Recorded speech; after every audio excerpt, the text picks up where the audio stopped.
Con chịu mà cũng bắt nữa. Người ta không chịu mà. Không chịu được mà con chịu cũng bắt.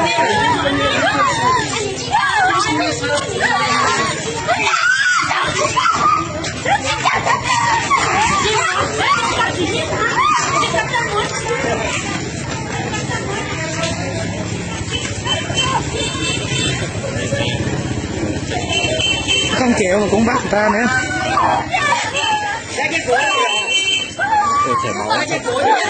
Chảy máu chân rồi kìa, chảy máu rồi kìa.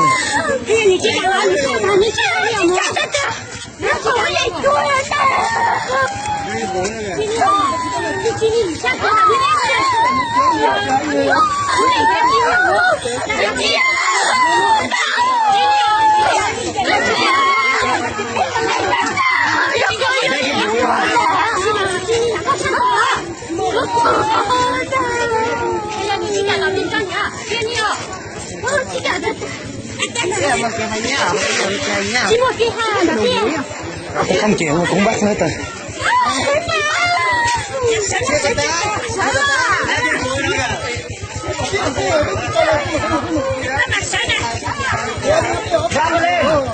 Bé cột cả phòng đây rồi.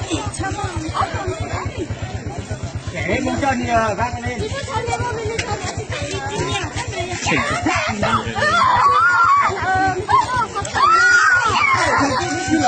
Ở đây về nhà thì thành vợ rồi.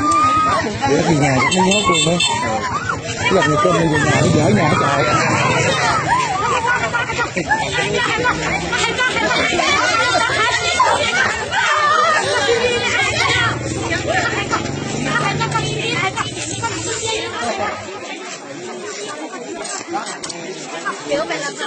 Ủa mà về nhà rồi bỏ chạy luôn. Nhớ luôn hả? Cái này canh xe ở chạy chứ đi. Ủa sao nó bắt người ghẻ mà đi mà chạy nó bắt sao? Người ta không chịu mà cũng bắt nữa. Không kéo về nhà thôi. Như kéo về tới nhà là thôi à. Kéo về làm gì? Bắt bé này nè. Vậy là hai chồng mấy hai người đó hai chồng.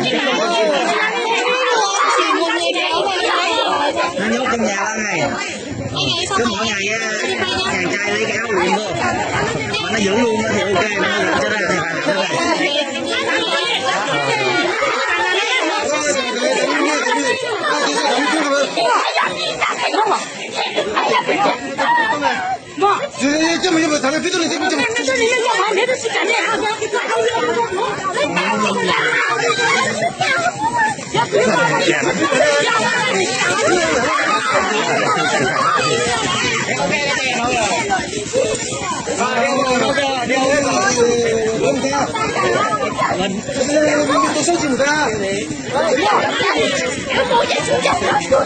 Không chống cự lại được hả? Được hả?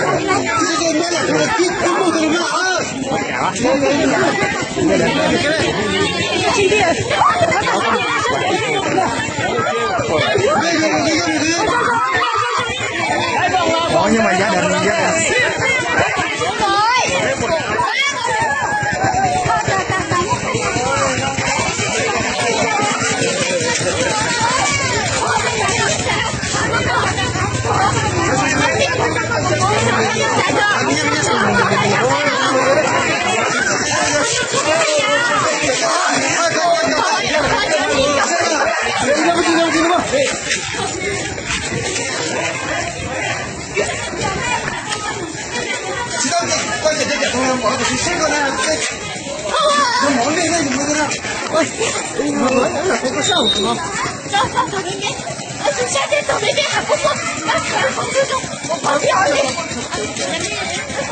Đi này là con can thiệp nhỉ? Cái này cái tục lệ công an chính quyền Nó không điều tra đâu. cái tục lệ người chính quyền cũng không có người bên nhà gái cũng đồng ý mà. Không biết.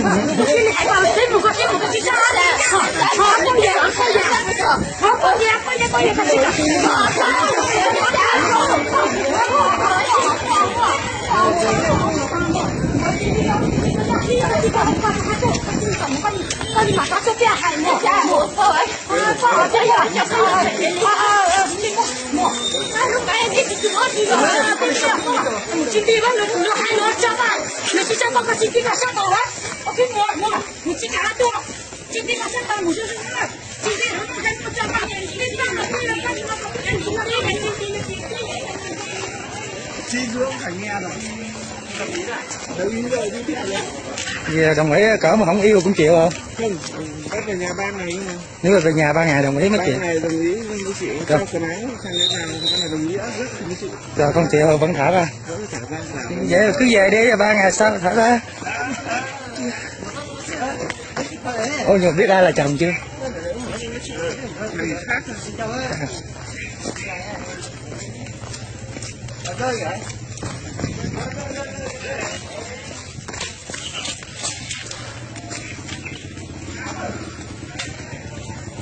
Đâu hết được rồi. Đây là chắc kéo theo không? Sao đồng ý à?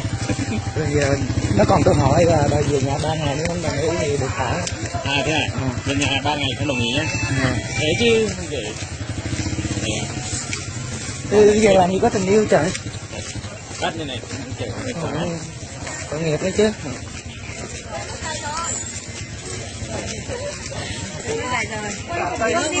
Đường chúng nó quay hay lắm. Không.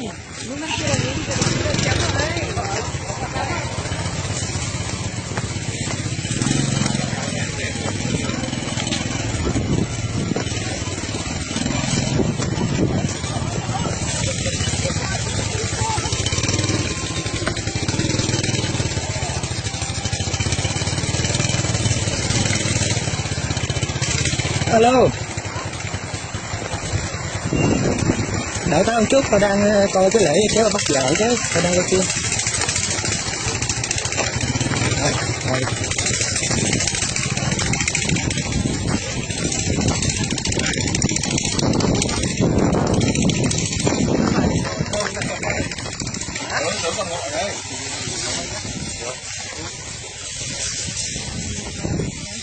Hello. This is a traditional Pinnacle wife.